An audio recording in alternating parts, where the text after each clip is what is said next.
आहा जिन्दगी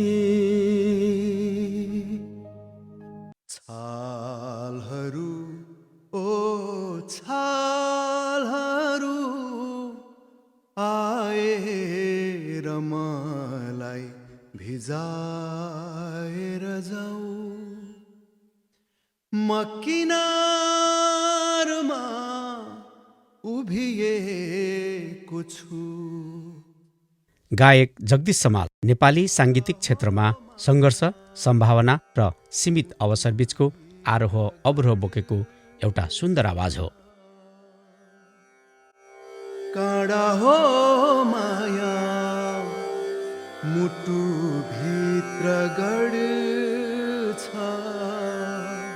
उनको साङ्गीतिक जीवनलाई हेर्दा लाग्छ आफ्नो आवाज, शब्द र अनुभूतिलाई मिठो सङ्गीतमा ढाल्ने हमेसा प्रयास गरिरहन्छन्। उनीभित्र प्रसिद्धिको भोकभन्दा पनि आत्मविश्वासले भरिएको आफ्नै मौलिक आवाज बलियो रूपमा उभिएको छ। जुन दिनदेखि नेपाली साङ्गीतिक आकाशमा उनको आवाज गुन्जन थाल्यो, भावप्रधान शब्द छनोट, सरल र गहिरो सङ्गीतको अनुभूतिको केन्द्रमा हमेसा जगदीश समाललाई भेटिन्छ। जगदीश समाल इलाममा जन्मे, हुर्के। सङ्गीतको प्रभाव पनि त्यहीँको हावा जस्तो स्वच्छ अनि इलामको बाटो जस्तो सुन्दर अनि घुमाउरो छ। जगदीश समाल भन्ने बित्तिकै घुम्ती बाटोहरूको एउटा सङ्गम नै हो। इलामको स्थानीय मञ्च र साङ्गीतिक कार्यक्रमहरूमा दर्शकहरूलाई गहिरो छाप छाडेका उनले 2052 सालमा रेडियो नेपालमा स्वर परीक्षा पास गरे।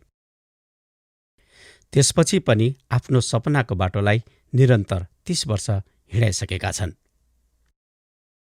नेपाली साङ्गीतिक क्षेत्रको संरचनागत समस्याबाट उनी पनि बच्न सकेनन्। सर्जकभन्दा पनि सेलिब्रिटी जन्माउने व्यापारी समूहले उनको कलालाई नियन्त्रण गर्यो। आफैसँग व्यापारिक पुँजीको अभावका कारण पनि सिर्जनाहरू निरन्तर आउन सकेन। उनी सुगम सङ्गीतमै थिए, तर मौन र ओझेलमा परे। क्षमताको कमी भने पटक्कै होइन, अवसरको असमानताको परिणाम थियो। बजारमुखी सङ्गीतले उनको मखमली आवाजको कुनै मूल्य तोकेन। जगदीश समाल स्टारभन्दा सर्जक हुन्, चर्चाभन्दा पनि चिन्तनशील कलाकार हुन्, बजारभन्दा पनि मानिसको अनुभूतिमा बाँच्ने एक कलाकार हुन्। नेपाली सङ्गीतमा धेरै प्रतिभा जन्मन्छन्, तर सबैलाई उचाइमा पुग्ने सिँढी हुँदैन। उनी उचित भावुक गीतहरूको सङ्ग्रह नै हुन्। जीवनका पीडा, प्रेमको मौनता, समाजको उपेक्षा उनले जति कसले बुझेको होला। अमेरिकामा पनि 15 वर्ष जीवनलाई फरक तवरले बाँच्ने कोसिस गरे, तर सङ्गीत उनको हरेक मोडमा साथ थियो। डायस्पोरामा नेपाली सङ्गीतका ती कलाकार हुन् जो सपनासँग सङ्घर्ष बोकेर मञ्चमा उभिए। लोकप्रियताको लोभभन्दा पनि आत्मसन्तुष्टि र अभिव्यक्तिलाई प्राथमिकता दिने उनको मौन प्रिय जीवनलाई आज भेटेर आहा जिन्दगी भन्दैछौँ। जगदीश समालका आवाजहरूले मनको तरङ्गमा शालीन घर बनाउँछन्।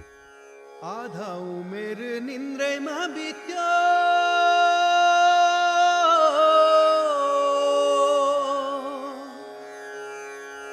आधा उमेर निन्द्रैमा बित्यो, आधा चाहिँ हाँस खेलैमा। हो गर्नु के छ र, मर्नु छ एक दिन, लानु के छ र।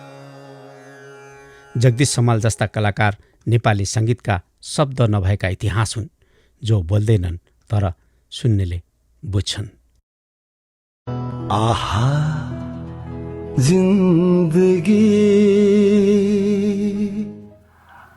आहा जिन्दगीको यो सुरुवात एक पाइलाबाट सुरु भयो र हामी बिस्तारै बिस्तारै पाइला बढाउँदै गइरहेका छौँ। तपाईँलाई कस्तो लागिरहेछ? तपाईँको सल्लाह, सुझाव र प्रतिक्रिया जहिले पनि स्वागत योग्य रहनेछ। भनिन्छ हरेक मानिससँग एउटा कथा छ, भन्ने कथा छ। ती कथाहरूको श्रृङ्खला नै आहा जिन्दगी हो।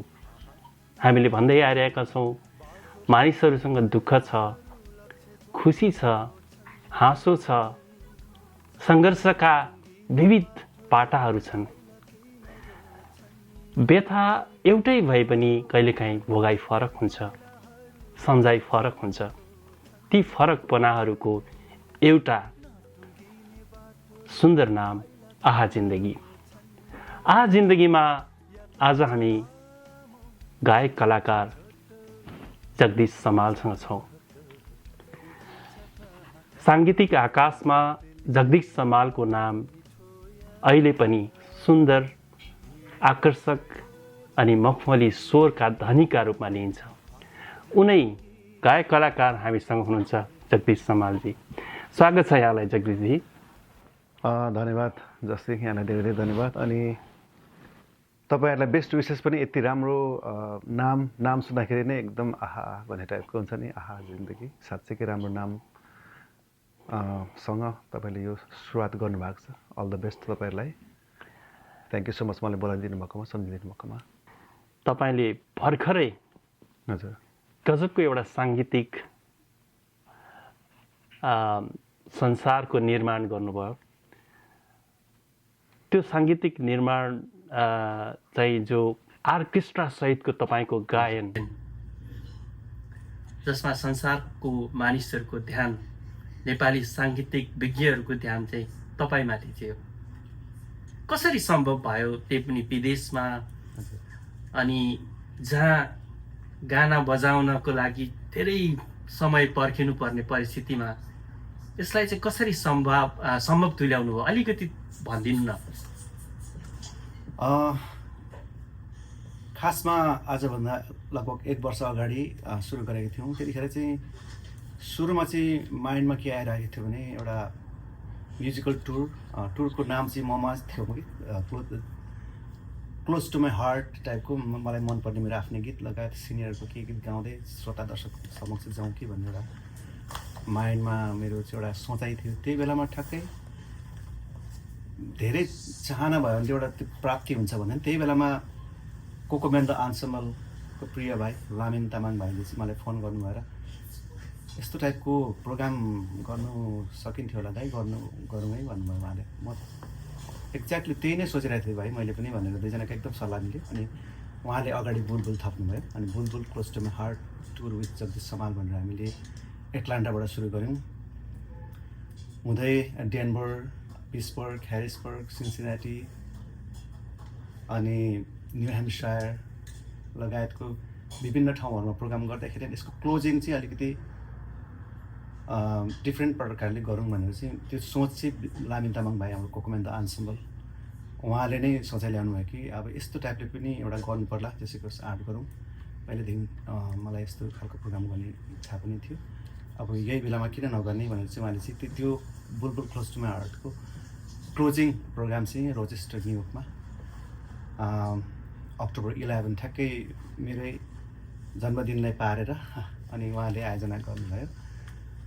एकदम च्यालेन्ज थियो। अब यहाँको त्यत्रो ठुलो म्युजिसियनहरू एउटा ग्रुप, त्यो अर्केस्ट्रालाई लिएर, यहाँको फिलहार्मोनिकलाई लिएर, त्यति धेरै बाजाहरू जस्तो हार्प, ओबो जस्तो बाजाहरू एकदमै हाम्रो नेपाली सङ्गीतमा युज नगरेको बाजाहरू हाम्रो नेपाली गीतमा त्यो प्रकारको मिक्स गर्दाखेरि कस्तो सुनिला भन्ने एउटा च्यालेन्ज पनि थियो। अनि त्यो गीतहरूलाई नयाँ प्रकारले एरेन्ज गरेर त्यहाँसम्म पुर्याउने एउटा सम्भावना देख्यौँ र हामीले सुरु गऱ्यौँ। त्यो सम्पन्न पनि भयो। खुसी लाग्छ जस आफूलाई। अहिले त्यो तपाईँले जुन एउटा आर्केस्ट्रा सहितको साङ्गीतिक माहौलको सिर्जना गर्नुभयो, त्यो सिर्जना गर्दाखेरि सम्भवतः धेरै अब नेपाली कलाकारहरू अहिले ट्र्याकमा लाउने गीत गाउने चलन छ, तर पनि त्यसलाई समस्या आएन बिचमा? त्यो कसरी सम्भव भयो त? पैसाको सवालमा हेर्दाखेरि, मान्छेहरूको समयको हिसाबले हेर्दाखेरि, अनि अझ भनौँ न नेपाली गीत सङ्गीत उनीहरूले कसरी लिए त, कसरी च्यालेन्जको रूपमा लिए त? अब यो भाषा नबुझ्नको कारण पनि अर्को अप्ठ्यारो पर्यो होला। के समस्या र चुनौतीहरू आयो त त्यो बेला? सबभन्दा ठुलो समस्या भनेको अब त्यो त्यति धेरै म्युजिसियनहरूलाई नेपाली प्लस यहाँको म्युजिसियनहरू त्यति हामी 50जना थियौँ। एउटा 50औँ बर्थडे जस्तै अब मेरो एउटा गोल्डन जुबली जस्तो पनि बर्थडे पनि अनि 50जना म्युजिसियन गर्ने भनेर गर्दाखेरि एकदम खर्चको हिसाबले च्यालेन्जिङ नै थियो। अनि दर्शक श्रोतालाई पनि कसरी कन्भिन्स गर्ने, किनभने हाम्रो बानी पनि छैन यो प्रकारको कन्सर्टहरू हेर्ने। त्यो पनि अझ हाम्रो संस्कृति नै छैन होइन, त्यो एउटा आर्केस्ट्राको होइन। हजुर, त्यो च्यालेन्ज पनि थियो। बरु एज अ म्युजिसियनको हिसाबले भन्नुपर्दाखेरि चाहिँ म्युजिक एउटा छुट्टै ल्याङ्ग्वेज हो। उहाँहरूलाई चाहिँ एउटा एरेन्ज गरेर लेखेर दिइसकेपछि चाहिँ उहाँहरूलाई त्यति धेरै अप्ठ्यारो चाहिँ नपर्दो रहेछ। उहाँहरूले लेखेर दिइसकेको कुरालाई चाहिँ जस्तो छ त्यस्तै बजाउनुहुन्छ। यसको लागि चाहिँ एकदमै नयाँ ट्यालेन्ट प्रज्वल लामा भाइले चाहिँ त्यसलाई सम्पूर्ण त्यो अर्केस्ट्राको त्यो स्कोरहरू लेख्नु भएको थियो अगाडि नै। त्यो हामी बिच सल्लाह भइ नै रहेको थियो। अझै 6-7 महिना अगाडिदेखिकै होमवर्कहरू चाहिँ भइ नै राखेको थियो। त्यही भएर म्युजिसियनहरूको टाइमिङदेखि लिएर सबै कुरा नै अगाडिदेखि मिलाइराखेको थियो। त्यो कारणले गर्दाखेरि म्युजिसियनहरू चाहिँ त्यति धेरै बस्नुपर्ने, उहाँहरूले नेपाली गीत सङ्गीत बुझ्नु गाह्रो हुने त्यस्तो समस्या चाहिँ भएन। मेलोडीले गर्दाखेरि म्युजिकको एउटा छुट्टै भाषा ल्याङ्ग्वेज भएकोले गर्दाखेरि त्यति गाह्रो चाहिँ भएन त्यो मामलामा चाहिँ। जस म्युजिक बुझ्नेहरूको माझमा, हजुर, सङ्गीत बुझ्नेहरूको माझमा तपाईँले जुन प्रस्तुति दिनुभयो, हजुर, तपाईँको लागि चाहिँ यो क्षण कस्तो क्षण थियो? अलिकति तपाईँले अनुभूति गर्दाखेरि कसरी चाहिँ यसलाई लिनुभयो भनिदिनुहोस् न। मैले त अब त्यो प्रोग्राम हुने बेलादेखि नै सायद मैले यस्तोमा गाउँदैछु भनेर आफूले कल्पना गर्नु पनि गाह्रो भइरहेको थियो। किनभने यहाँ मैले फिलहार्मोनिक प्रोग्रामहरू यहाँ कार्नेगी हलहरूमा हेरेको थिएँ, त कल्पना मात्रै गर्थेँ यस्तोमा हाम्रो गीतहरू पनि गाउनु पाए कस्तो सुनिन्थ्यो होला। तर मैले गाउनु पाउँछु भन्ने चाहिँ खासै सोचेको थिइनँ। तर त्यो समयले एउटा भाग्यले भनौँ न जुर्यो। अनि उहाँहरूसँग त्यो गीत गाउँदै गर्दा मैले आफूलाई चाहिँ एकदमै छुट्टै लेभलमा एउटा गीत सङ्गीतको एउटा यो चिज चाहिँ फेरि म पाउँछु कि पाउँदिनँ, यो क्षण फेरि आउँछ कि आउँदैन भनेर हरेक शब्दहरूमा उहाँहरूलाई निहालेर उहाँहरूको त्यो मेरो मैले गाएको गीतसँग उहाँहरूको त्यो म्युजिक त्यति धेरै म्युजिसियनहरूको म्युजिक ब्लेन्ड भएर त्यो आउँदै गरेको त्यो क्षण चाहिँ एकदमै महसुस सधैँभरि महसुस हुने खालको त्यो क्षण थियो। त्यो सायद फेरि जीवनमा आउँछ कि आउँदैन भन्ने कुरा म पनि त्यो छैन कि कन्फर्म छैन। तर त्यो चाहिँ एकदमै अविस्मरणीय plus once in a lifetime जस्तै नै एउटा अनुभव चाहिँ सँगालेको अनुभव, एउटा साङ्गीतिक पुरस्कार जस्तो है, सङ्गीत क्षणको है। एउटा गायकलाई अब त्यस्तो माहौलमा गाउने सबैलाई नै इच्छा हुन्छ। त्यो चाहिँ मैले प्राप्त गरेँ, त्यसमा नै खुसी छु। त्यो छ अनुभव गर्न पाएँ, त्यसमा खुसी छु। 30 वर्ष भयो तपाईँले यो साङ्गीतिक क्षेत्रमा आफूलाई हिँडाउँदै हुनुहुन्छ, जसरी पनि हिँडाउँदै हुनुहुन्छ। एउटा सङ्घर्ष, एउटा जीवनको त्यो उत्कृष्ट क्षण भनेर सम्झिनु भयो त्यसलाई। हजुर, सुरुवातको सङ्घर्षको दिनहरू त्यस्तो थिएन है? कस्तो थियो तपाईँ जब इलामबाट काठमाडौँ आउनुभयो 2050 सालमा, त्यसपछि सङ्घर्ष गर्नुभयो, त्यो क्षणहरूलाई सम्झनुहोस् त। त्यो सङ्घर्षको क्षणहरू कस्तो थियो? बच्चादेखि गीत गाउने, अब कलेजमा पनि गीत गाउने, स्कुलमा इभन स्कुल 7 क्लास पढ्दाखेरि नै मैले गीत गाउनु सुरु गरेको थिएँ। अनि काठमाडौँ पनि गीत गाउनु भनेर नै आइयो। त्यहाँ आएर फेरि त्यति सजिलो थिएन। अब जीविकोपार्जन पनि गर्ने थियो। त्यसको लागि मैले अरू पेसा भन्दा पनि सिङ्गिङलाई नै रोजेँ। होटल सिङ्गिङ गरेँ मैले धेरै वर्ष। होटलहरूमा गाउँदाखेरि चाहिँ मलाई एउटा धेरै प्रकारको गीतहरू गाउने एउटा त्यो अनुभवहरू चाहिँ सँगाल्ने अवसर पाएँ मैले। धेरै वर्ष रेस्टुरेन्टमा गाएँ, धेरै म्युजिसियन साथीहरू, सिङ्गर साथीहरू त्यतिखेर बनाएँ। उहाँहरू धेरै अनुभवी हुनुहुन्थ्यो, धेरै म्युजिकमा जान्ने हुनुहुन्थ्यो, उहाँहरूसँग सिकेँ। इभन हिन्दी गीतहरू पनि धेरै गाएँ होइन। त्यसै गर्दै गर्दै सिक्दै त्यही कुराहरूले नै मलाई अब यहाँसम्म ल्याइपुऱ्याएको छ भने त्यतिखेरको क्षणमा पनि म रमाइलो गरेर नै गाएँ। त्यो गीतहरू गाउँदाखेरि रमाइलो नै लाग्थ्यो मलाई, दुःख भए जस्तो खासै लाग्थेन। अहिले पनि खुसी नै लाग्छ त्यो क्षणहरू सम्झँदा, किनभने त्यो एउटा प्रोसेस थियो जुन मैले गर्नै पर्ने थियो। गर्ने अवसर पनि मिल्यो भनौँ न। जो कोहीलाई त्यो अवसर पनि मिल्दैन, एकैचोटि जम्प गर्नुभन्दा एउटा जुन प्रोसेस बिस्तारै हरेक कुराहरू सँगाल्दै अनुभव गर्दै जाँदाखेरि अझै धेरै परिपक्व हुँदो रहेछ र जीवनलाई अझै धेरै बुझिने रहेछ, सङ्गीतलाई पनि बुझिने रहेछ भन्ने लाग्यो। त्यो चिजहरूलाई सम्झिँदाखेरि अहिले पनि खुसी नै लाग्छ, त्यो बेला पनि खुसी नै थिएँ। हजुर 2052 सालमा तपाईँले स्वर परीक्षा पास गर्नुभयो रेडियो नेपालमा है। हजुर अनि त्यो बेला एक किसिमको क्षण थियो, तपाईँले आफूलाई उभ्याए है अब चाहिँ भन्ने गरौँ लाग्थ्यो होला होइन? हजुर रेडियोमा त्यतिखेर भोइस टेस्ट दिँदाखेरि 3-4 प्रकारको गीतहरू गाउनु पर्थ्यो। मेरो दाई बलराम समाज उहाँले नै सङ्गीत गर्नुभएको थियो, उहाँले धेरै हेल्प गर्नुभयो। उहाँ रेडियोमा अलरेडी बाँसुरी बजाउने एउटा वाद्यवादकको रूपमा काम गर्न थालिसक्नु भएको थियो। अनि भोइस टेस्ट दिएँ, पास पनि भएँ। त्यतिखेर एकदमै त्यो अर्कै लेभलको खुसी भएको थियो त्यो बेलामा। पछि मैले एउटा रेकर्ड गर्ने अवसर मिलेर त्यो गीत पहिलोचोटि रेडियोमा बज्दाखेरि चाहिँ म आफै नर्भस भएको थिएँ, मेरो आफ्नै स्वर सुनेर यस्तो नै हुन्छ र भने जस्तो भएको थियो।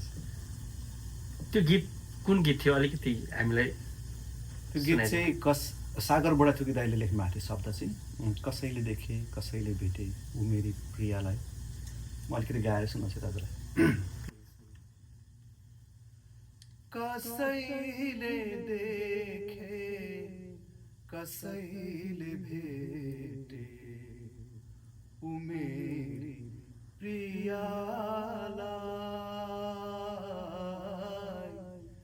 माया चाहिँ मारेको छैन अरे भन्दिनु उसैलाई भन्दिनु उसैलाई। धेरै वर्ष अगाडि त्यो खासै बजारमा चाहिँ त्यो चलेको गीतमा त पर्दैन, तर अहिले जुन सम्झिनु भयो नि रेडियो नेपालको त्यो माहौल, रेकर्डिङ भएको क्षण, वाद्यवादन अनि त्यो एक किसिमको आफूलाई प्रेजेन्ट गर्नुभयो, इलामदेखि तपाईँ नेपालको लागि एक किसिमको गीत गाउनुभयो, त्यो त अहिले सम्झिनु भयो है सबैलाई?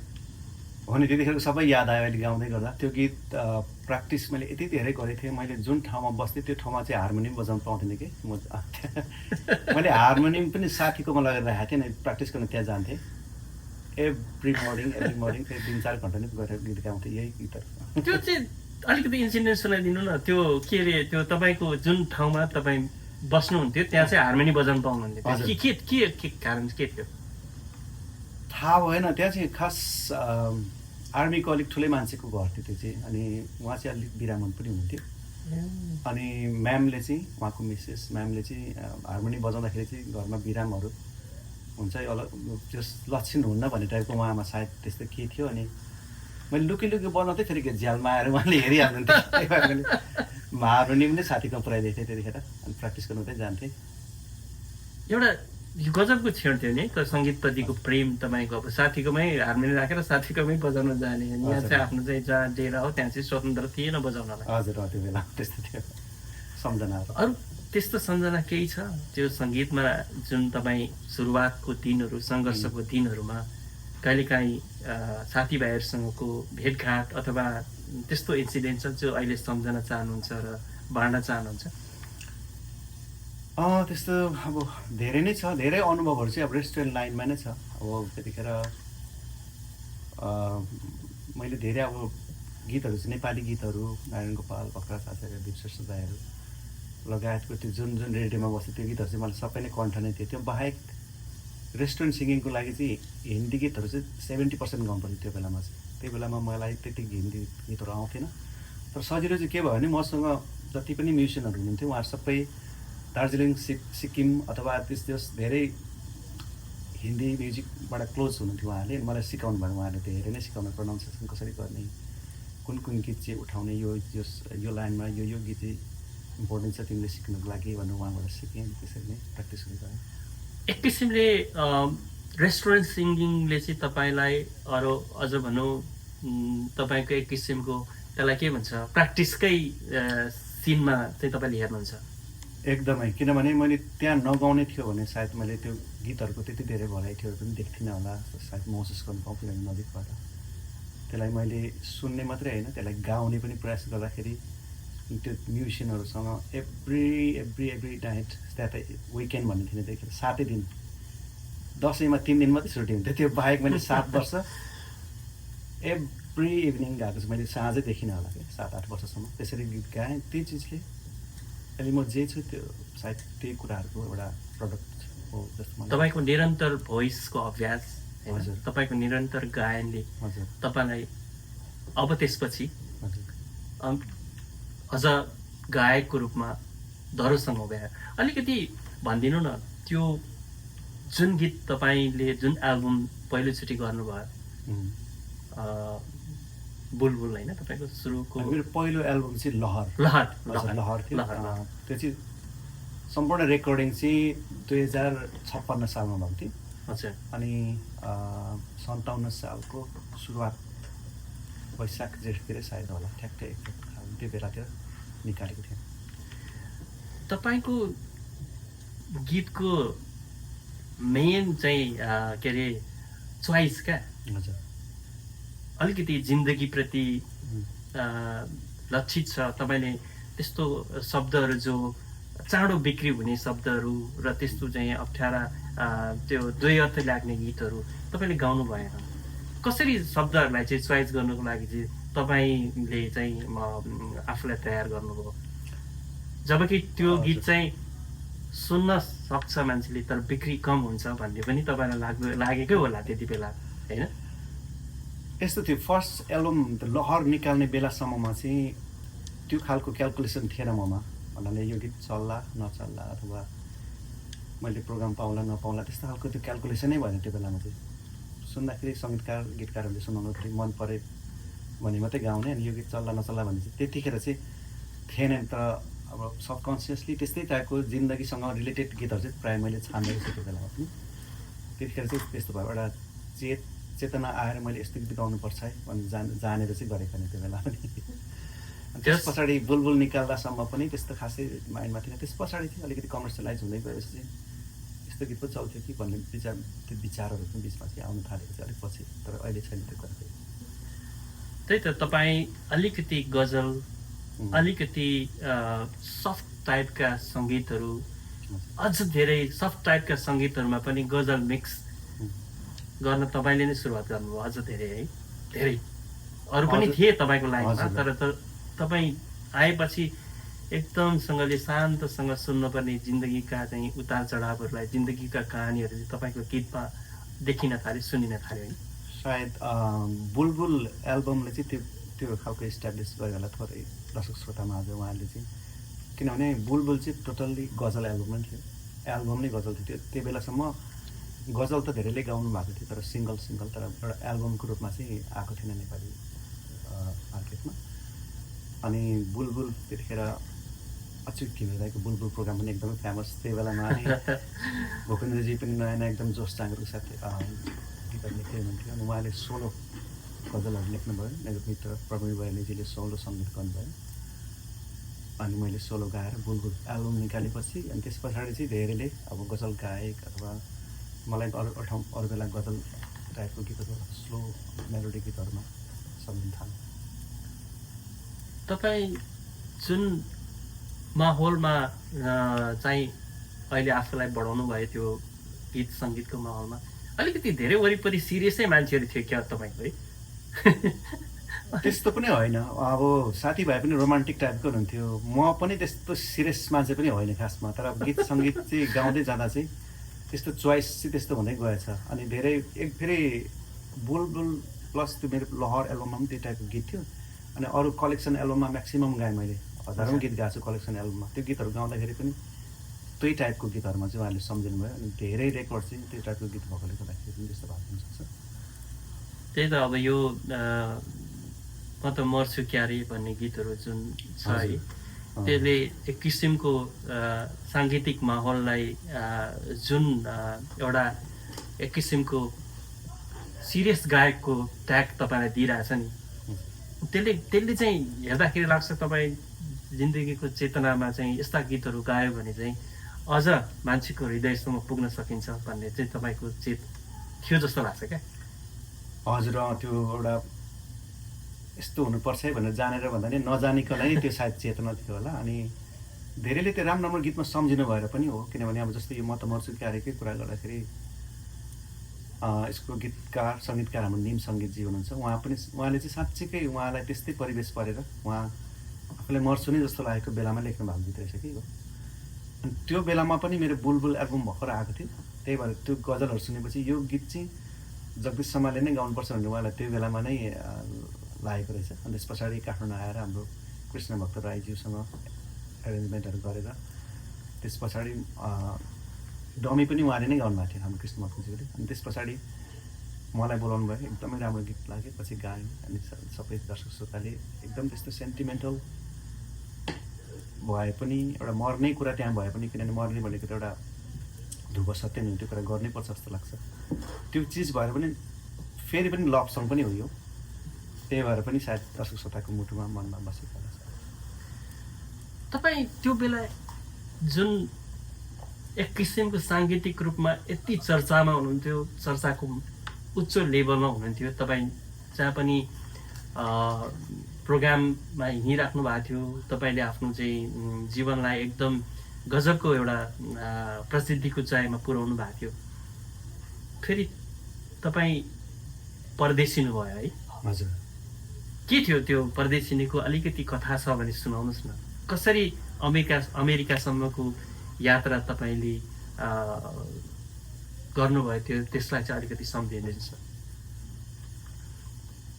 त्यो अब एउटा बिल्कुल मेरो आफ्नै चोइस नै भन्नुपर्छ त्यसलाई चाहिँ। अब त्यो बेलामा बाँच्नै नसकिने स्थिति पनि त्यस्तो त होइन, त्यस्तो त केही होइन, र पनि अलिकति अप्ठ्यारो चाहिँ थियो। एउटा म्युजिक सङ्गीतलाई पेसा बनाएर अलिकति घर व्यवहार बाँच्नु मात्रै, सर्भाइभल मुभमा मात्रै भन्दा पनि अलिकति बेटर केही गरौँ भन्नेलाई चाहिँ गाह्रै थियो त्यो बेलामा। अनि मेरो माइन्डमा चाहिँ अब अलिक बार कहीँ न कहीँ त जानुपर्छ, अलिकति भए पनि आर्थिक रूपमा चाहिँ अलिकति भए पनि सबल चाहिँ हुनुपर्छ भन्ने माइन्डमा मेरो बसि नै रहेको थियो त्यो गीतहरू त्यो गरिरहँदाखेरि पनि। किनभने प्रोग्रामहरूमा अहिलेको जस्तो व्यावसायिकता आइसकेको थिएन, रेकर्डिङमा पनि मेरो रेट यति हो यस्तो भन्ने खालको व्यावसायिकता आइसकेको थिएन। जति दिनुभयो त्यतिमा ओके टाइपको थियो त्यही बेलासम्म। अनि अब अमेरिका जस्तो ठाउँमा अब त्यतिखेर प्रोग्राम यता आउने मौका मिल्यो। त्यही मामलामा अब यहाँ फेरि धेरै कुराहरू लिगल्ली गर्नु मिल्ने भएकोले गर्दाखेरि ठिकै छ नि त, केही महिना अलिकति वर्षै भएसम्म पनि ठिकै बस्छौँ, तर अलिकति आफ्नो स्थिति सुधारौँ भन्ने हिसाबले चाहिँ बसियो। तर अब यहाँ आएपछि विभिन्न इच्छा त्यो कुराहरूले गर्दाखेरि अथवा के धेरै कुराहरू हुन्छन्, त्यो कुराहरूले गर्दाखेरि अड्काउँदै लामै समय नै बस्यो भनौँ न। एउटा सपना र एकातिर विपना है? हजुर। साङ्गीतिक सपना अनि अमेरिकाको विपना मिल्दैन थियो, तर पनि तपाईँ 15 वर्ष बस्नुभयो। मिल्थेन। अब कस्तो भनौँ भन्दाखेरि सुरुवातको दिनहरूमा चाहिँ मलाई धेरै नै गाह्रो भएको थियो। पछि अब मान्छेलाई ह्याबिट जस्तो त्यो पनि बानी गएपछि त्यसलाई अब्जर्भ गरिँदो रहेछ जस्तो लाग्यो। अनि सुरुमा गाह्रै थियो मलाई। लगभग 5-7 वर्ष चाहिँ मलाई के फिल हुन्थ्यो भने मलाई हाँस्नु बिर्सेको जस्तो, साथीभाइले जस हाँस्नु कुरा गरेर नै हाँस्न उठ्ने टाइपको हुन्छ नि, रुनु पनि आँसु पनि नआउने टाइपको भएको थिएँ म। सायद अहिले सम्झ्दाखेरि त्यो एउटा ट्रमा जस्तोमा थिएछु म जस्तो लाग्छ अहिले चाहिँ। तर पछिल्लो समयमा मैले त्यसलाई चाहिँ हिल गरिसकेको छु भन्ने फिल चाहिँ लाग्छ। किनभने त्यो कुराहरू चाहिँ पछि अलिकति रियलाइज हुँदै गएपछि बिस्तारै म्युजिकमा पनि ब्याक हुँदै आएँ। यहीँ बसेर पनि धेरै गीतहरू गाएको छु मैले। अब हिट नहुनु हुनु अर्को कुरा होला। हजुर, गीत चाहिँ धेरै नै गाएको छु यहाँ बसेर पनि मैले। यहाँ मैले तपाईँको हेरिरहँदाखेरि तपाईँ अमेरिका आइसकेपछि धेरै नै गीत गाउनु भएको रहेछ, मैले त्यो पनि मैले अनुभव गरेँ। हजुर, त्यो छ। तर एक किसिमको त्यो सङ्गीतप्रतिको तपाईँभित्र रहेको जुन प्यासन छ नि, धैर्यता, त्यो धैर्यता आज पनि उस्तै देख्छु। जुन बेला तपाईँ सुरुवातको दिनहरूमा अमेरिका चाहिँ फेरि आफ्नो जीवनलाई नयाँ तरिकाले सुरुवात गर्नु भन्छ नि फेरि होइन, त्यो सुरुवात गर्दा चाहिँ तपाईँभित्र एक किसिमको झन्डै आत्मबल चाहिँ मरिसकेको रहेछ है? कन्फ्युजन चाहिँ थियो, कता चाहिँ भित्र सङ्गीत थियो। तर अब त्यो के गर्नुपर्छ भन्ने चाहिँ बाटो बिराको हराएको मान्छे जस्तो भयो अहिले। अनि सायद त्यो अन्यल जङ्गलमा हराएको जस्तो पनि भयो अलिबार। तर पछि निकास पाएँ। त्यो माहौल पनि त थिएन नि त्यो बेला होइन? थिएन, त्यस्तो खालको माहौल थिएन। अब रेकर्डिङहरूमा नेपालमा हुँदाखेरि एभ्रिडे जस्तै रेकर्डिङ गरिराखेको मान्छे यहाँ हुँदाखेरि वर्षौँसम्म रेकर्डिङ नगरेपछि कसैले रेकर्डिङमा बोलाउनु हुँदाखेरि गाउनु एउटा चाहिँ पहाड चिनेको जस्तो लाग्थ्यो एउटा रेकर्डिङमा त्यस्तो हुन्थ्यो। अनि तर त्यो कुराहरूलाई पार गरियो, त्यो खालको त्यो पनि एउटा छुट्टै किसिमको अनुभव थियो। त्यो कुरामा मलाई रिग्रेट छैन, त्यो पार भइसक्यो, त्यो पास्ट भइसक्यो, त्यो एउटा लेसनको रूपमा हिस्ट्रीको रूपमा भइसक्यो जे हुनु थियो भइसक्यो जुन कुराहरूले मलाई स्ट्रङै बनाएको छ होला म केही न केही बेटर नै गरेको छ होला भन्ने मलाई लाग्छ साङ्गीतिक यात्रामा धेरै साथीहरू छन् तपाईँको साङ्गीतिक माहौलका साथीहरू जो आज पनि नेपालमै हुनुहुन्छ हजुर उहाँहरूले जसरी चर्चा अनि जसरी चाहिँ आफ्नो स्वरलाई गायनलाई सङ्गीतलाई अगाडि बढाइराख्नु भएको छ हजुर कहिलेकाहीँ उनीहरूलाई हेर्दाखेरि आफू पछाडि परेको अथवा आफू कमजोर भएको महसुस गर्नुहुन्छ कि कहिलेकाहीँ चाहिँ त्यस्तो हुन्छ अब एउटा कन्टिन्युटी एउटा कन्सिस्टेन्ट रूपमा त्यही क्षेत्रमा लागिरहँदाखेरि प्राप्ति हुने चिज र ग्याप हुँदाखेरि चाहिँ धेरै नै फरक चाहिँ पर्दो रहेछ म कहिलेकाहीँ चाहिँ हिसाब किताब पनि गर्थेँ मैले सायद म यत्रो वर्ष नेपालमै भएको भए यतिवटा गीत गाउँथेँ होला अथवा यस्तो टाइपको हुन्छ नि त्यो हुनु पनि सक्छ नहुनु पनि सक्छ हुन त होइन तर कल्पनामा चाहिँ कहिलेकाहीँ आउँछ साथीभाइको प्रगति देखाएर खुसी पनि लाग्छ कहिलेकाहीँ त्यस्तै चिज ममा पनि थियो ममा पनि सेम सिचुएसन सेम ट्यालेन्ट सबै कुरा हुँदा किन म चाहिँ यसरी आएको होला भनेर आफूले आफूलाई प्रश्न पनि गर्थेँ कहिले एनिवे त्यो सबै कुराहरू टरेर गइसक्यो अब ठिकै छ सही हो कहिलेकाहीँ म पनि अब नेपालमा अलिकति रहँदा र यहाँ आइसकेपछि तपाईँले भन्नुभयो नि हजुर म कहिलेकाहीँ म होइन कि जस्तो लाग्ने क्या किनभने एउटा सपना छ एउटा काम छ होइन जस्तो म अब जे काम गर्छु त्यो मेरो सपनासँग पुरा म नेपालमा जे सपना थियो त्यही काम गरिरहेको थिएँ क्या होइन एउटा म चाहिँ सञ्चारकर्म गर्ने रेडियोमा काम गर्ने के भन्छ डकुमेन्ट्रीमा काम गर्ने त्यो काम गरिरहँदाखेरि यहाँ आएर अर्कै संसारमा बस्दाखेरि तपाईँ जस्तै म अब हराएको म फिल गरिरहन्थेँ त्यो एउटा डरलाग्दो सपनाहरू बिचमा द्वन्द्व भइरहेको जस्तो अनुभव तपाईँ र ममा सायद धेरै कुरा सिमिलर नै हुनुपर्छ हाम्रो उमेरको हिसाबले पनि सही हो अनुभवको हिसाबले पनि नेपालदेखिको यहाँको यात्राहरू लगभग महसुस गर्ने कुराहरू उस्तै नै होला सायद म यहाँ त फिल्म डकुमेन्ट्री फिल्म लिएर आएको थिएँ है हजुर अनि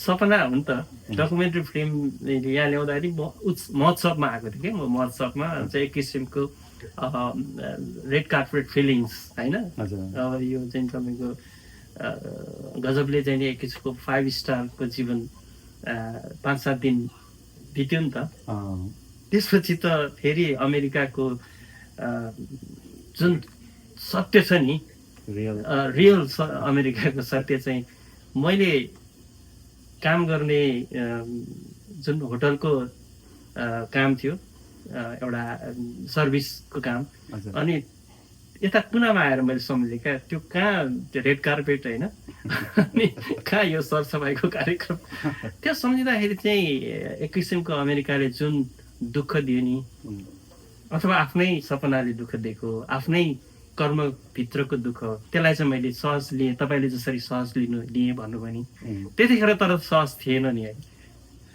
त्यो बेलामा त सहज त थिएन तर अब त्यो अहिले सम्झिँदा चाहिँ त्यो गरेर खुसी लाग्छ किनभने जीवनले अर्को पाटोबाट सायद आफूभित्र सानोतिनो इगो थियो भने त्यो पनि ड्रप भएर त्यो कुरामा चाहिँ हेल्प नै गरेको होला सही भन्नुभयो म थिएँ नि त नेपालमा होइन तपाईँ एउटा गायनको उत्कृष्ट व्यक्तित्व 10 जनाभित्र पर्नुहुन्थ्यो म सायद 100 जना सञ्चारकर्मीभित्र एकजना थिएँ होला अनि त्यो मेरो अहम थियो नि अहम चाहिँ चकनाचुर भएको थियो क्या किनकि यहाँ पैसा छ सपना छ त्यहाँ सपना छ पैसा थिएन अलिकति त्यही तपाईँले मसँग नजिक भएर तपाईँले आफूलाई रिलेट गरिदिनु भयो धेरै खुसी लाग्यो अब यहाँ आएपछि पनि तपाईँले कतिको सङ्घर्ष गर्नु पर्यो कस्तो अवस्थाबाट गुज्नु पर्यो त्यस्तो क्षणहरू छ जसलाई आज सम्झिन चाहनुहुन्छ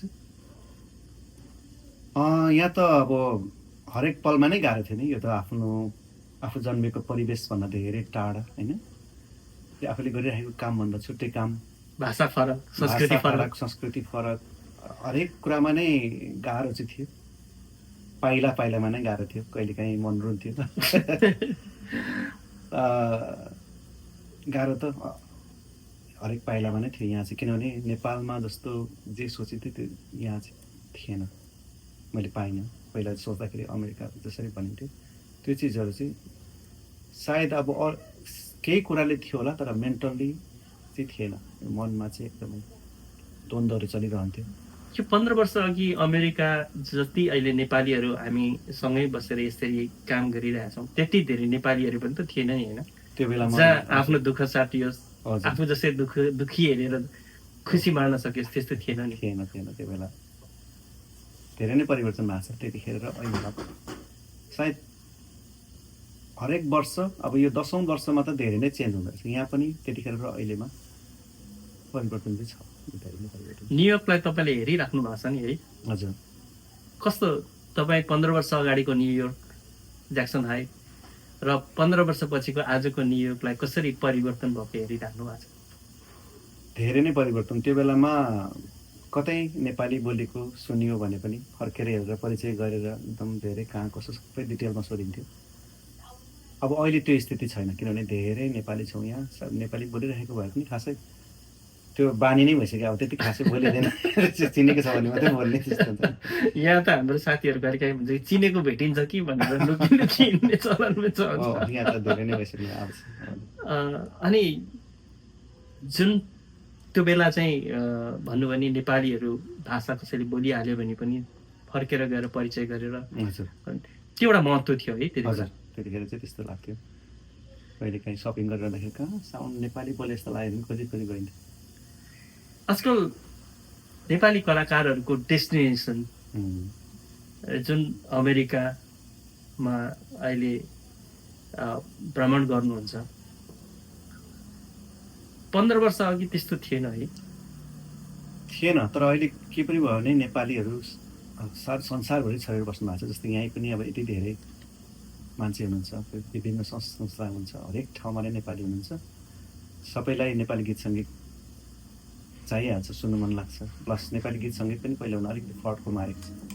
जस्तो मैले भने पहिला मैले रेस्टुरेन्टमा गाउँदाखेरि 70% हिन्दी गीत गाउनु पर्थ्यो, तर अहिले नेपाली गीत सङ्गीत बिचमा यति फर्कको मारेको छ। अहिले सायद रेस्टुरेन्टमा गाउनेहरूले पनि कमै हिन्दी गीत गाउनु पर्ला, धेरै नेपाली नै गाउनुपर्छ होला अहिलेको, तर त्यतिखेर थिएन त्यस्तो। र अहिले धेरै चेन्ज छ, संसारभरि नेपाली छरेर बस्नु भएको छ।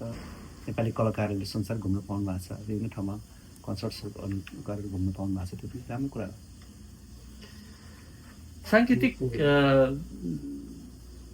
माहौलमा मित्रताको धेरै चर्चा हुन्छ। हजुर। तपाईँको मित्रता चाहिँ राजेश पायल राईसँगको बडो चर्चित छ। धेरै तपाईँहरू दुवैजना सँगैको साथी, अनि तपाईँहरू दुवैजना चाहिँ सङ्घर्षका दिनहरू एकै दिनमा सङ्घर्ष गरिराख्नु भएको थियो। के सम्झना छन् राजेश पायल राईहरूसँग? तपाईँको यहाँको सम्झना र नेपालको सम्झनाखेरि एक दुईवटा सुनाइदिनु न। उहाँलाई चाहिँ म दाई भन्छु, तर लगभग हामी त्यस्तो उमेरको साह्रै ठुलो डिफ्रेन्स छैन, किनभने उहाँले चाहिँ अलिक अगाडि नै गीत गाउनु थाल्नु भएको थियो। उहाँ सायद स्कुल पनि काठमाडौँ नै पढ्नु भयो होला, सायद त्यही भएर पनि हुनसक्छ। अलिकति उमेरले थोरै मात्रै डिफ्रेन्ट होला हामी। अनि स्ट्रगल फेजमा सँगै थियौँ भन्दा पनि उहाँ इस्टाब्लिस नै हुनुहुन्थ्यो। सुरुवातदेखि नै उहाँले हिट गीतहरू दिइराख्नु भएको थियो, मोड छोरादेखि लिएर। अनि त्यस पछाडि लगभग उहाँको बैगुनी रहेछ मायालु र मेरो लहर चाहिँ एउटै टाइममा निस्केको थियो। धेरै धेरै धेरै एक्सपिरियन्सहरू छ, अनुभवहरू छ, नेपालदेखि लिएर अमेरिकासम्म धेरै नै छ। कुन चाहिँ सुनाउँ तपाईँलाई? न्युयोर्ककै धेरैवटा सम्झना तपाईँहरूको छ भनेर भनिन्छ कि न्युयोर्क, ज्याक्सन हाइट। यहाँ पनि छ एउटा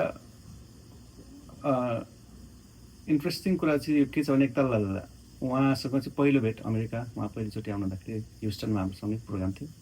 त्यस पछाडि हामी चाहिँ नियम शर्मा थियौँ, म चाहिँ नियम शर्मा थिएँ, रोशन गुरुङजी, म, उहाँको भाइ, आमा धेरै भाइहरू पनि थियो, हामी सबैले उहाँलाई बोलायौँ। त्यो बेलामा चाहिँ हामी यति एक्साइटेड भएछौँ कि त्यतिखेर त्यो मैले एउटा गर्नुपर्ने काममा अलिकति त्यस्तै भएको थियो कि त्यो बेला। त्यतिखेर चाहिँ धेरै दुःख भएको थियो। त्यतिखेर त्यो काम नै मैले छोड्नु परेको थियो क्या त्यो बेलामा। त्यो मैले चाहिँ त्यो राइट टाइममा म त्यहाँ एब्सेन्ट भएको कारणले गर्दाखेरि जुन कामै छोडेर तपाईँहरू साथी भनेर मित्रता भनेर त्यहाँ अलमा लिनु त्यसरी पनि हरायौँ। अनि पछि चाहिँ महसुस भयो, अनि पछि एउटा त्यो बेलामा त निकै नै दुःख लाग्यो, तर अहिले सम्झेर त्यो पनि रमाइलो लाग्छ। भनेपछि कुनै पनि समस्या सधैँभरिले रहन रहेछ भन्ने कुरा चाहिँ मलाई फिल हुन्छ। अहिले चाहिँ खुसी होस् दुःख होस्, तर त्यतिखेर चाहिँ ल्या म के गर्ने होला जस्तो चाहिँ फिल भएको थियो। तर अहिले सम्झिँदाखेरि रमाइलो पनि लाग्छ, साथीभाइसँग सुनाउँदाखेरि पनि हाँसो मजाकमा मजा आउँछ। यो 15 वर्ष हजुर अमेरिकाको यो बसाइ 15 वर्ष तपाईँको के दियो, के गुमाउनु भयो? यो 15 वर्षको बसाइमा चाहिँ म चाहिँ धेरै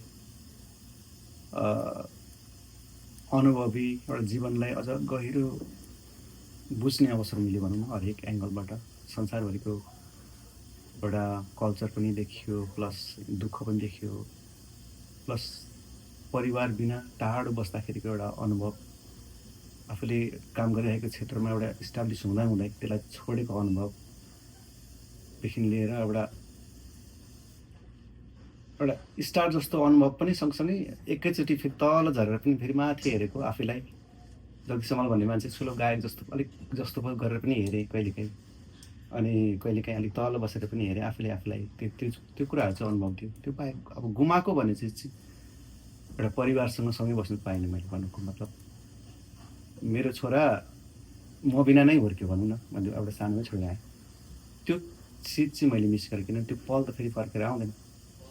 त्यो चाहिँ सबभन्दा ठुलो मिस चाहिँ मलाई त्यो चिज हुन्छ। त्यो बाहेक त अरू कुरो त एक्सपिरियन्स गरि नै राखेको छु नि, अनुभव हुन्छ।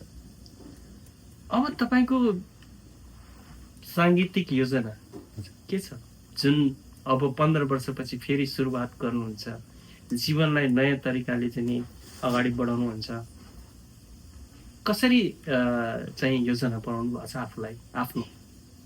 अबको तत्कालको योजना भनेको म नेपाल सधैँको लागि जाँदैछु। एउटा चाहिँ यो मेरो लागि ठुलो डिसिजन हो। ठुलो के पहिल्यै गर्नु पर्थ्यो, अलिक ढिलो भयो, तर पनि यसपालि मैले त्यो डिसिजन गरेको छु। अब केही महिनाभित्रमा म नेपाल फर्किन्छु। अनि त्यस पछाडि अब यहाँ भोगेको अनुभव, अहिलेसम्म 30 वर्ष भयो म्युजिकमा। यहीँ बस्दाखेरि पनि मेन्टल्ली त म म्युजिकमै छु। अब काम अरू गरे पनि त्यो सोचाइहरू म्युजिकमै हुने, म्युजिककै साथीभाइको धेरै हुने, प्रोग्रामहरूमा पनि यहाँ पनि धेरै नै सम्झिनु हुन्छ, गरि नै राखेको छु। अनि उमेर पनि त्यस्तो एकदम बुढो पनि भइहालेको छैन। अर्को 15-20 वर्ष राम्ररी गाउन सक्छु भन्ने चाहिँ मलाई आत्मविश्वास छ। त्यही भएर नेपालमा गएर पनि अब जानेको कुरा म्युजिक नै हो। म्युजिककै वरिपरि रहेर म काम गर्छु। सायद त्यो रेकर्डिङ पनि हुनसक्छ, भिडियो पनि हुनसक्छ, अथवा म्युजिक सम्बन्धी के हुन्छ अब त्यहाँ गएर थाहा हुन्छ। अब मेन त मेरो सिङ्गिङ नै हो। तर अब सिङ्गिङको वरिपरि बसेर सायद अबको यात्रामा चाहिँ मैले गरेको अनुभवहरू, जानेको कुराहरू दिने पनि प्रयास गर्छु। आफू मात्रै लिने भन्दा पनि आफूभन्दा सानो आइरहेको भाइ बहिनीहरूलाई मेरो अनुभवहरू सुनाउने, उहाँहरूलाई थोरै भए पनि 20औँ वर्ष मैले 30औँ वर्ष मैले गरेको सङ्घर्षबाट उहाँहरूलाई त्यो चिजहरू सुनाउँदाखेरि उहाँहरूको 5 वर्ष 10 वर्ष बचाइदिनु सक्यो भने पनि सायद मैले केही गरेँ भने चाहिँ मलाई अनुभव हुन्छ। सायद त्यही हो। म अलिकति चाहिँ हुन त म क्लासिकल्ली त्यस्तो सिक्नु सिकेको, तर एकदमै क्लासिकल सिङ्गर, त्यस्तो ट्रेन्ड सिङ्गर नभए पनि मेरो अनुभवबाट जानेको कुराहरू म उहाँलाई सिकाउँछु। सक्यो भने म गाउँघरमा त्यो म्युजिक टिचर नभएको ठाउँमा गएर, स्कुलमा गएर एउटा क्लासहरू गराउँछु भन्ने चाहिँ मनमा छ। अलिकति जुन तपाईँको यो 15 वर्षपछिको नेपाल फर्किने तपाईँको भित्र योजना छ, त्यो यो भनौँ डिसिजन गर्नुभएको छ। हजुर, यसले तपाईँलाई कतिको आत्मविश्वासी बनाएको छ, या फेरि तपाईँ यसलाई चाहिँ एकदम यो दुःखद क्षणको रूपमा लिनुहुन्छ, या नयाँ सङ्घर्षको रूपमा लिनुहुन्छ? एकदमै खुसी छु। एउटा च्याप्टर लेखेर सिद्धियो होइन। अब त्यो च्याप्टर अब अलिकति दुःख बढी भएको च्याप्टर थियो, अनुभव अलिक ज्यादा भएको च्याप्टर थियो। त्यो फेरि अर्को च्याप्टरमा जाँदैछु, लेख्दै जानु। अब कहाँ पुगिन्छ, लेख्दै जाँदाखेरि स्टोरी कस्तो बन्छ थाहा छैन। अब तर अर्को अध्याय चाहिँ सुरु गर्छु भन्ने चाहिँ मलाई मनमा लागेको छ। एक्साइटेड छु त्यो कुरामा। अब मेरो आउने अध्याय कस्तो बन्ला भन्ने। अलिकति तपाईँ गाउन जान्ने तर तपाईँ धाउन नजान्ने, अथवा गाउन जान्ने तपाईँ चुपचाप आफ्नो कर्ममा लागिरहने भनिन्छ। नेपाली साङ्गीतिक आकाशमा चाहिँ अलिकति गाउन जान्नेहरू पछि नै पर्छन् भन्ने पनि छ। अलिकति धाउन जान्ने, अलिकति आफूलाई चाहिँ स्टार जस्तो देखाउन जान्ने मान्छे चाहिँ माथि पुग्छन् भनेर भन्छ। तपाईँको अहिलेको परिस्थितिलाई चाहिँ तपाईँले कसरी मूल्याङ्कन गर्नुभएको छ? तपाईँ गाउन जान्नुहुन्छ, तपाईँसँग त्यो सिङ्गिङ क्षमता छ, तर तपाईँले जुन आफूलाई मनभित्र कम बोल्ने र आफूभित्र राख्नुहुन्छ, आफै बस्नुहुन्छ, त्यसले तपाईँलाई कतिको अप्ठ्यारो या सजिलो पारेको छ? दुइटै छ। कस्तो भन्नुहुन्छ भने अब यो मेरो क्रोनिक नेचर नै हो। त्यो मैले जानेर म चाहिँ यस्तो बन्छु भनेर मैले प्रयास गरेर बनेको पनि होइन। मेरो क्रोनिक नेचर सानैदेखि म यस्तै नै हो। अलिकति एकैचोटि चाहिँ इन्ट्रोभर्ट टाइपको, तर साथीभाइसँग क्लोज भयो भने फेरि म अलिकति रमाइलो पनि छु, धेरै नै रमाइलो छु। तर त्यो टाइप हुँदाखेरि धेरै मान्छेहरूले मलाई त्यो खालको नेचर मन पनि पराउनुहुन्छ। कति ठाउँमा चाहिँ अब एउटा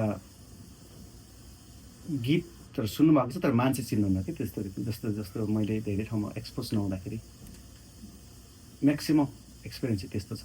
इभन प्रोग्राममा जाँदाखेरि कति ठाउँमा गीत त सुनेको तर मान्छे चाहिँ आजै फर्स्ट टाइम देखेको भन्नुहुन्छ, अथवा नाम चाहिँ सुनेको तर तपाईँ नै भनेको थाहा थिएन, यस्तो यस्तो टाइपको। इभन टिकटकहरूमा भिडियो हाल्दाखेरि पनि तपाईँको गीत त धेरै सुनेको हामी बचपनमा, तर मान्छे आज पहिलोचोटि देख्नु पाइयो, यस्तो टाइपको कमेन्टहरू धेरै हुन्छ। त्यही कारणले गर्दाखेरि म कस्तो भयो त्यो म छोड्ने बेलामा, अब त्यो बेलामा अहिले जस्तो मिडिया थिएन नि त, इन्टरभ्यूहरू अलिक कम नै हुन्थ्यो। अनि भिडियोमा पनि एक दुईवटा मात्र छु, तर पनि त्यस्तो वाच गर्ने टाइपको नभएर पनि होला सायद। अब यो पछिको ग्यापले गर्दाखेरि पनि होला, अनुहारबाट कम चिनिने। तर गीतहरू चाहिँ सुन्नुभएको छ। जस्तो मेरै एज सर्कलको अथवा तलमाथि अलिकति भएको मान्छेले हाम्रो हाम्रो टाइपको एउटा सुगम सङ्गीत सुन्ने, त्यो टाइपको जनराबाट हुर्केको मान्छेहरूले चाहिँ सुन्नुभएको छ। साँच्चै पनि तपाईँको गीत सङ्गीतको उपस्थिति नेपाल र नेपालीहरूको लागि सुगम सङ्गीतको एउटा सुमधुर स्वरको सुरुवात मान्छन् मान्छेले। अब त्यो समय फिर्ता गर्न तपाईँले फेरि नेपालमा सङ्घर्ष पुनः गर्नुपर्ने हुन्छ होइन?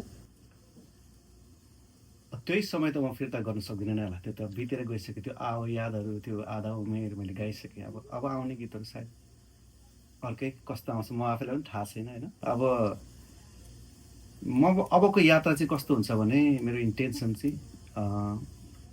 मैले अघि पनि भनेँ, अलिकति मैले जाने कुरा मभन्दा आउने जुनियरहरूलाई सिकाउन सकौँ। अनि मैले गीत गाउँदाखेरि पनि यो गीत गाउँदाखेरि म हिट हुन्छु कि म भन्ने कुरा हटाएर सायद त्यो गीतले दर्शक श्रोतालाई अब त्यो अथवा नेपाली गीत सङ्गीतलाई कस्तो प्रभाव पार्छ, अलिकति गहकिलो, अलिकति सान्दर्भिक गीतहरू चाहिँ प्रायः अब गाउने प्रयास चाहिँ गर्छु। अब प्रोफेसन अरू नगर्दाखेरि यही प्रोफेसनमा रोज्दाखेरि फेरि अरूले पनि गाउनु बोलाइ नै हाल्नुहुन्छ, त्यसमा पनि अलिकति छानेर गाउँछु होला सायद। अब पहिला जस्तो यो गाउने करे लाग्ने पनि छैन, अब किनभने यत्रो वर्ष काम गरियो। अब फेरि पनि जेपाति गाउनै पर्छ भन्ने बाध्यता अलिक छैन, अलिकति फ्रिडम छ त्यसमा चाहिँ त्यो कुरामा। त्यही भएर अलिकति मेच्योर जगदीश समालको रूपमा चाहिँ उभिने प्रयास चाहिँ गर्छु। अब मेच्योर जगदीश समाल चाँडै आउँदैछ। अलिकति अब जाँदा जाँदै हजुर अमेरिकाको यो 15 वर्षको बसाइ बिट मार्दै हुनुहुन्छ। हजुर ती जति पनि अमेरिका बसाइमा तपाईँको सहयोगी मनहरू, तपाईँलाई सहयोग गर्ने ती हातहरू धेरै मिस गर्नुहुन्छ होला? धेरै मिस गर्छु। अब यहाँ मैले साथीभाइ एकदमै धेरै कमाएको छु। मलाई माया गर्ने मान्छे धेरै धेरै धेरै हुनुहुन्छ, उहाँहरूलाई म मिस गर्नेछु। अबको भेटाइ सायद नेपालमा हुन्छ अथवा कहीँ न कहीँ अर्को ठाउँमा भइ नै हाल्छ। अब होस् भन्ने कामना गर्छु, तर म मिस चाहिँ गर्छु, धेरै साथीभाइहरूलाई मिस गर्छु। यहाँ बसाइको क्रममा मलाई हौसला दिनुभएको छ, उत्साह दिनुभएको छ, काम दिनुभएको छ, उहाँहरू सबैलाई धेरै मिस गर्नेछ। अब नेपाल फर्किसकेपछि कहिलेकाहीँ तपाईँलाई यस्तो लाग्दैन झसङ्ग सपनाबाट बिउजेको जस्तो, अथवा त्यस्तो झसङ्ग भएको त्यस्तो फिलिङ हुन्छ कि हुँदैन? अब चाहिँ हुन्न होला सायद। मैले मेन्टल्ली आफूलाई यहाँ भएर पनि त्यहाँ भएर पनि मनमा कल्पना गरिसकेको छु र मैले जिन्दगीलाई गहिरो रूपमा नै आफूले आफूलाई मूल्याङ्कन गरिसकेको अवस्थामा अब मैले जानु पर्छ नै भन्ने मलाई लागेर नै जान आँटेको। अब कति कुराहरू सधैँभरि राखेर पनि हुँदैन, कुनै कुरा इच्छाहरू कुनै इच्छाहरू त्याग्नु पनि पर्छ होइन। अब केही पाउनको लागि केही गुमाउनु पर्छ भन्छ नि, पुरानो भनाइहरू सबै सत्य नै छ। त्यही चिज हो, अब केही चिजहरू त गुमाउनु परि नै हाल्छ, केही चिज नयाँ चिज गर्नुको लागि। अब त्यो बिचमा आउने अप्ठ्यारोहरूलाई मिलाउँदै जानुपर्छ, त्यस्तै हो जिन्दगी। आहा जिन्दगी यति एनिवे आहा छ जिन्दगी। जस्तै जे भए पनि दुःख सुखको मिलन, अब रात दिन जस्तै दिनै मात्रै एक्सपेक्ट गऱ्यो भने हामी प्रकृति विरुद्ध गएको छौँ। रातपट्टि हुनुपर्छ, त्यस्तै हो, दिन रात। दर्शक महानुभाव, तपाईँले भर्खरै सुन्नुभयो जगदीश समाललाई। जगदीश समालका गीतहरू सम्झिँदा जति अर्थपूर्ण, गहिरो भाव र जीवनप्रति लक्षित छ, जीवन दर्शनप्रति लक्षित छ, त्यसै गरी आज जगदीश समालको गीतहरू सँगसँगै कुराकानी गर्दा जीवनको भावहरू पनि गहिरोसँग उहाँले बुझाउनु सक्नुभयो। जीवनलाई जसरी उहाँले बुझ्नुभयो, त्यो जीवनको एउटा अहिले भर्खर बन्द हुँदै गरेको एउटा च्याप्टर थियो। अरू च्याप्टर त सुरुवात गर्नै बाँकी छ। ती अर्को च्याप्टरलाई पनि अझ राम्रोसँग जिन्दगीलाई अगाडि बढाउन उहाँलाई धेरै धेरै शुभकामना दिन्छु। र अन्त्यमा जाँदै तपाईँलाई भन्न पर्ने जीवनमा कसैलाई केही भन्नुपर्ने र आफूलाई चाहिँ नि व्यक्त गर्नुपर्ने केही कुरा छ भने भनिदिनुहोस् तपाईँले आज। त्यस्तो खासै केही छैन। मेन त अब धेरै दर्शक श्रोताले अब मलाई मिस गर्नुभएको थियो। मैले यो बिचमा गीतहरूमा त्यति बाक्लो रूपमा इन्भल्भ हुन सकिनँ, टाढो थिएँ। अब उहाँहरूको लागि भए पनि अब उहाँहरूको नाममा कतै कतै मेरै लागि नि आफ्नो स्वार्थ पनि हुन्छ कहीँ न कहीँ। अब त्यो चिजहरू पुरा गर्नको लागि अब फेरि नेपाली गीत सङ्गीतमा अलिकति बाक्लो रूपमा नै उपस्थित हुनेछु। Thank you so much. अहिलेसम्म यत्रो वर्ष पनि तपाईँहरूले मलाई माया गरिराख्नु भएको छ। म टाढो हुँदाखेरि पनि, मेरो पातो उपस्थिति हुँदाखेरि पनि हजुरले उत्तिकै माया गरिराख्नु भएको छ। सबैलाई धन्यवाद दिन चाहन्छु। त्यही हो, यहाँलाई धेरै धेरै धन्यवाद, तपाईँहरूलाई धेरै साँच्चीकै धेरै धन्यवाद। यसरी सम्झिनु बोल्ने अवसर दिनुभयो, धेरै पछि बोल्दैछु म। धन्यवाद जगदीश समालजी, यहाँसम्म आउनुभयो, हाम्रो निम्तोलाई स्वीकार गरिदिनु भयो र आहा जिन्दगीको एउटा दर्शकहरूलाई आफ्नो जिन्दगीको कथाहरू, आरोह अवरोहहरू सुनाउनु भयो। त्यसको लागि तपाईँलाई धेरै धेरै धन्यवाद। Thank you so much. जस्तै तपाईँलाई धेरै धेरै धन्यवाद। राजेन्द्रलाई पनि धेरै धेरै धन्यवाद, क्यामेरामा हुनुहुन्छ। अनि पुरानो साथी मेरो, नेपालदेखिको सम्झनाहरू छ उहाँसँग पनि, तपाईँसँग पनि। यसरी साथीभाइसँग यसरी जिन्दगीको कुरा गर्दाखेरि साँच्चीकै मजा आएछ। धेरै मनभित्रको कुण्ठाहरू पनि निस्केको अनुभव पनि भयो। थ्याङ्क यू सो मच यहाँहरूले मलाई आहा जिन्दगीमा सम्झिनु भयो, त्यसको लागि धन्यवाद। आहा जिन्दगी हेरिरहनुभएका तपाईँलाई हाम्रो युट्युब च्यानलमा गएर त्यसलाई सब्सक्राइब गरेर, लाइक गरेर, कमेन्ट गरिदिनु हुन पनि धेरै धेरै अनुरोध गर्दछु। र यसरी नै जगदीश समालका जीवनहरूको हामीले केही च्याप्टरहरू आज सुन्ने र हेर्ने मौका पायौँ। यही च्याप्टरहरू सँगसँगै आजको आहा जिन्दगीबाट म सञ्चालक जसकुमार राई र प्रविधिमा साथ दिनुहुने राजेन्द्र राईजीलाई धेरै धेरै धन्यवाद भन्दै तपाईँको जिन्दगीको सपनाहरू पुरा हुन् र आउँदा दिनहरू अझै सुन्दर अनि सुकोमल बनोस् भन्दै बिदा माग्छु। हवस् त, नमस्कार। आहा जिन्दगी